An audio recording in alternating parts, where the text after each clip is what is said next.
Hi, Shawn. How you doing? I'd like to take the time to go through some of the points you raised in your recent video, The Limitations of Science. First, when you say that science deals only in quantity and is blind to quality, I would argue that science is perfectly capable of calculating the quality of many things. I can tell you from an engineering standpoint that quality control is extremely important, and any medical professional can tell you that quality of life is always a factor when dealing with treatment options for, say, cancer patients. Science is also very good at measuring the quality of information. I'm going to come back to that point a little bit later on, so I'd like you to keep it in mind. You open by showing us a painting of a flower which you yourself painted, and then you set up an analogy between yourself as the creator of the painting and God as the creator of the universe. You then ask us to accept the premise that there is no way to discover why the painter or creator created his work or that he exists at all, simply from examining the creation. That is certainly true within the limits of the analogy that you set up. But I think that analogy is flawed, and I'd like to propose an analogy of my own. I think better represents the true nature of our universe. Allow me to present to you the lowly mud puddle. Now, this puddle could have had a creator. Someone could have made this in his backyard with a garden hose. Or it could have formed naturally after a rainstorm or welled up from a spring. There's no way to know just by examining the puddle. Most puddles are formed naturally though, so I'm not going to assume that this one had a creator until some evidence of a creator shows up. So simply by changing the analogy from a painting to a puddle, I can give you the philosophical foundation for agnostic atheism.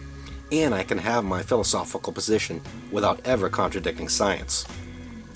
There's a reason religious apologists like yourself choose things like paintings or watches for their analogies. Unlike a mud puddle or a universe, those items require manufacture in order to become what they are.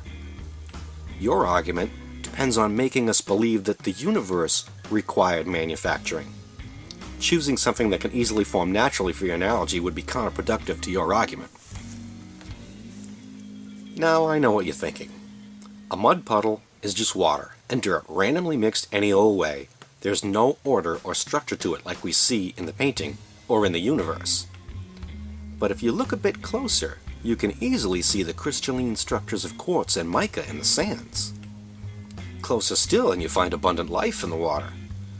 Closer still and you find the elegant strands of DNA that control the life processes. Even closer still, and you eventually come to the atomic, each atom like a little solar system unto itself. Now imagine yourself small enough to stand on the surface of an electron the way we stand on the surface of the Earth. What would the surrounding atomic structures look like to you? We live in a universe where we are the microscopic. We look out and see the underlying structures of the universe as vast to us as an ocean of mud to a subatomic being. But really, it's just an enormous mass of matter and energy randomly flung out in every direction. It could have had a creator, or it could just as easily have formed on its own. You elaborated further, so I will as well. Let's say for the sake of argument that there was a God who created the universe. Your argument, at best, can only logically advocate for a deistic approach to a belief in God, since there is no credible evidence that a God exists. You said yourself, he can't be detected with science, and claims that a God has sent word are dubious at best. What you believe to be true is most often dependent on geography and prevailing belief in your area. I'd like to quickly cover one of the more popular claims that God has sent word. You mentioned the Bible, so I'll use that as my example. The book of Genesis, chapter 1, creation of heaven and earth. In the beginning, God created the heavens and the earth. The earth was waste and void. Darkness covered the abyss, and the Spirit of God was stirring above the waters. Creation of light and firmament. God said, "Let there be light," and there was light. God saw the light was good. God separated the light from darkness, calling the light day and the darkness night. And there was evening and morning the first day. Then God said, "Let there be a firmament in the midst of the water to divide the waters." And so it was, God made the firmament, dividing the waters that were below the firmament from those that were above it. God called the firmament sky, and there was evening and morning on the second day. Now, I have seen versions of this where the word firmament was replaced with the word vault. Others still replace it with the word dome.